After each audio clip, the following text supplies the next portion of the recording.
সরকারি গাড়িগুলোর ড্রাইভারদের আসলে কি করা উচিত আমি জানি না। তাদেরকে আসলে ঠিকমতো ট্রেনিং দেওয়ানো দরকার, কারণ তারা সাইড দিতে চায় না। এটা হলো সবচেয়ে বড় সমস্যা।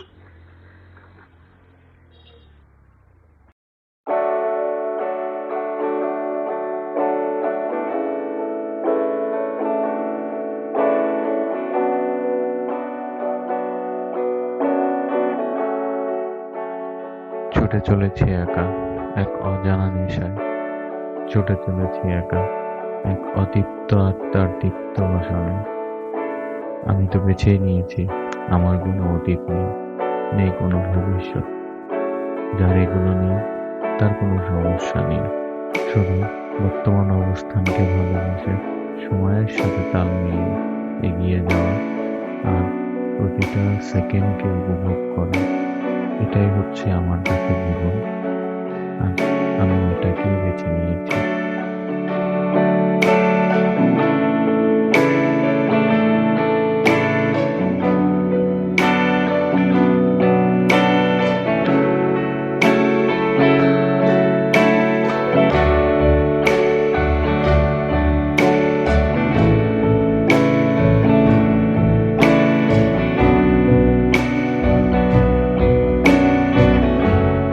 হ্যাঁ, হোয়াটসঅ্যাপ বিউটিফুল পিপল, কেমন আছেন আপনারা সবাই?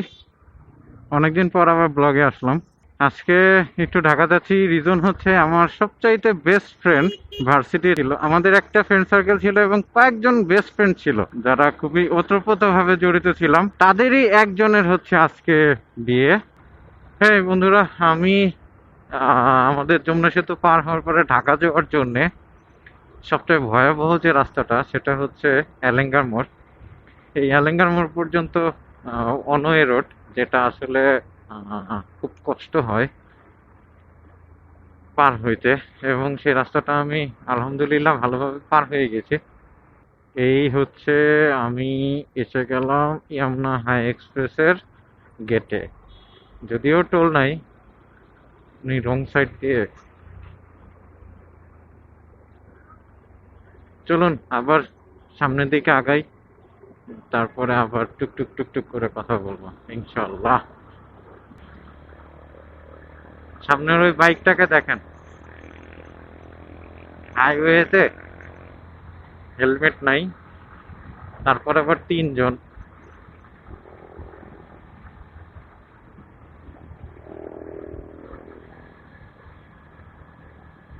খুব মজা লাগতেছে এখন।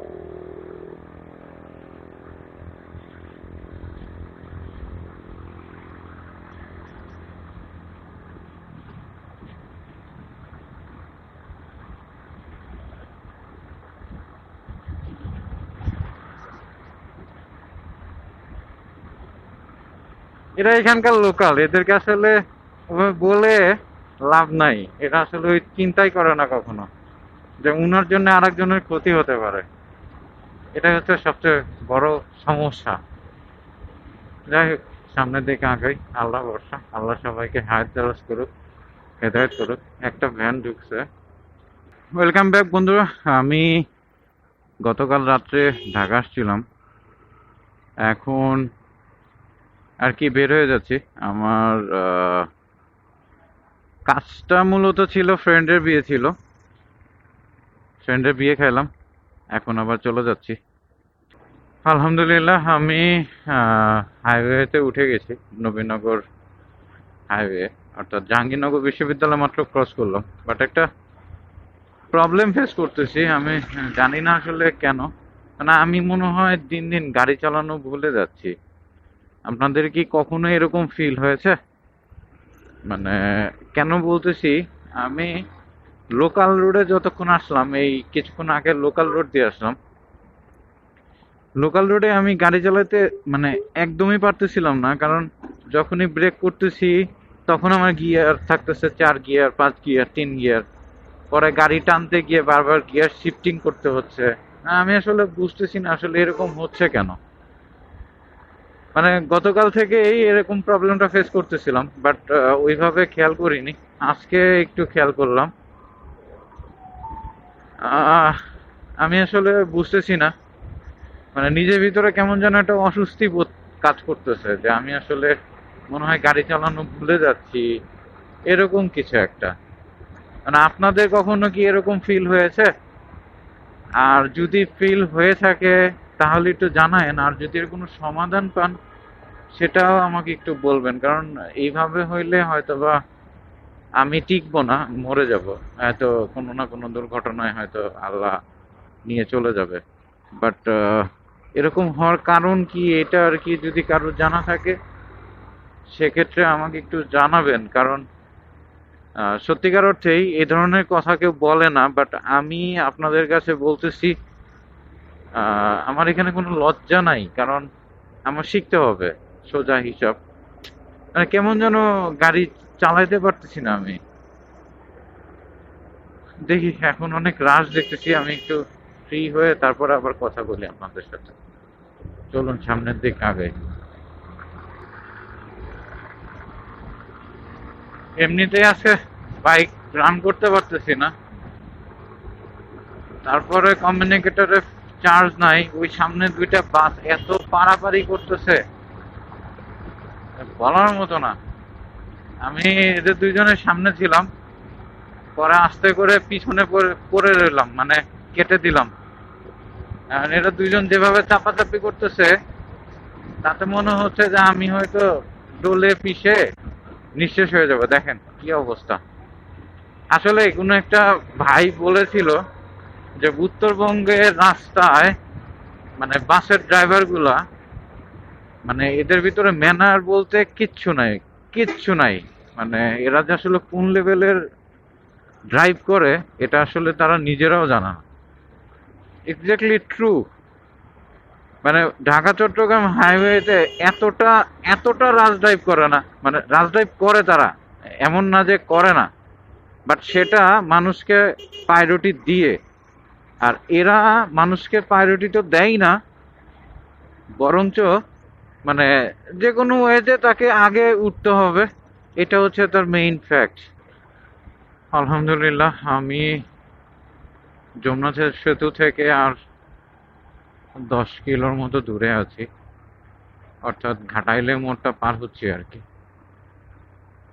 আহ, সত্যি কথা বলতে মনে হচ্ছে আমি আর গাড়ি না চালিয়ে বসে থাকি, বাট সেফটি রাইড করতে হবে।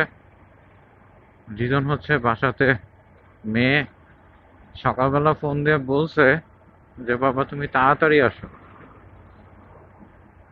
আহ, এই কথাটা স্মরণ করতে করতে আমি আর কি যাচ্ছি, যে না আমার মেয়েকে দেখতে হবে। আমার বাসাতে আমার মা আছে, আমার বউ আছে, বাবা আছে, তাদেরকে দেখতে হবে, এটা চিন্তা করে যাচ্ছি আমি। আর মানে বুঝতেছি না কনফিডেন্স লেভেলটা এত ড্রপ করলো, মানে বলার মতো না। আমি আসলে নিজেও জানি না মানে কেন এতটা খারাপ লাগতেছে নিজের ভিতরে। মানে আমার কোনো সমস্যা নাই, বাট মনে হচ্ছে আমি বাইক রাইড করতে পারতেছি না, বাইক চালাতে পারতেছি না।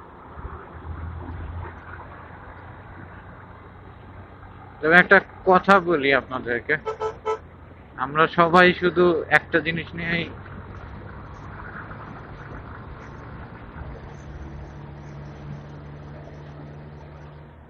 আমরা সবাই একটা জিনিস নিয়ে চিন্তা করি না, যে নিরাপদ সড়ক, নিরাপদ সড়ক। নিরাপদ সড়ক কোনোদিনও হবে না যতদিন না পর্যন্ত আমার মন থেকে এবং আপনার মন থেকে ছেড়ে দেওয়ার টেন্ডেন্সি না থাকবে। কেন বলতেছি ছেড়ে দেওয়ার টেন্ডেন্সিটা বলতে, বুঝায় বলি আপনাদেরকে। মানে আপনি বড় সিসি হোক আর ছোট সিসি হোক, আপনি যখনই কোনো বাইককে ওভারটেক করবেন, মানে তার মাথার খুলি গরম হয়ে যায়।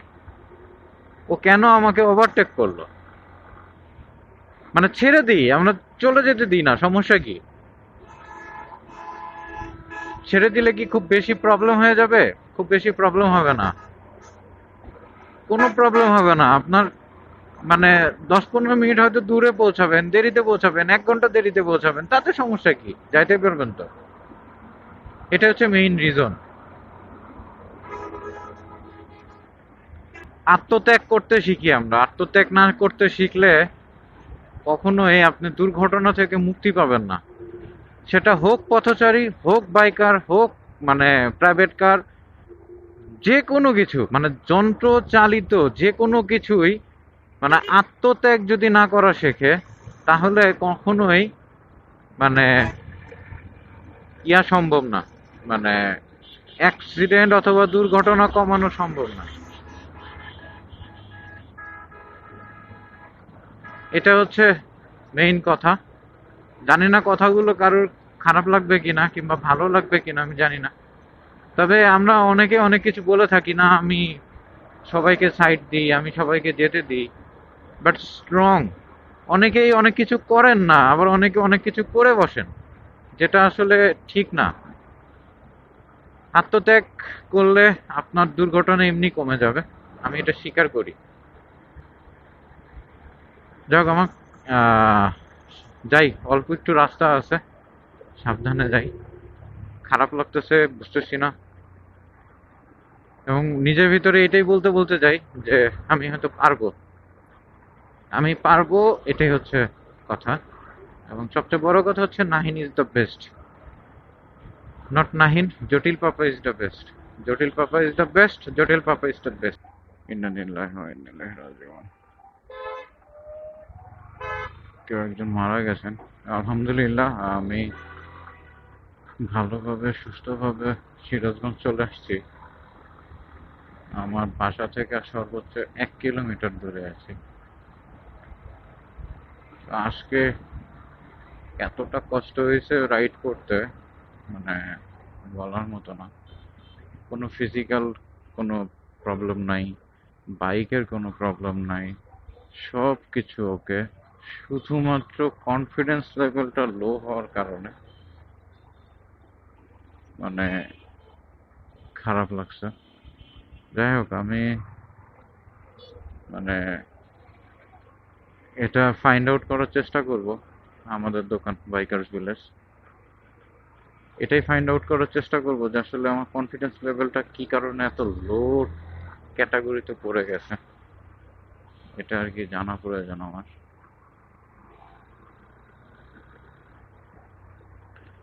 বন্ধুরা, আজকে ব্লগটা এখানেই শেষ করে দিচ্ছি। আমি আর কন্টিনিউ করছি না। আবার হয়তো কোনো একদিন কথা হবে, দেখা হবে কোনো এক ব্লগে, কোনো এক ট্যুরে। সে পর্যন্ত ভালো থাকবেন, সুস্থ থাকবেন, আর আমার জন্য দোয়া করবেন। আল্লাহ হাফেজ।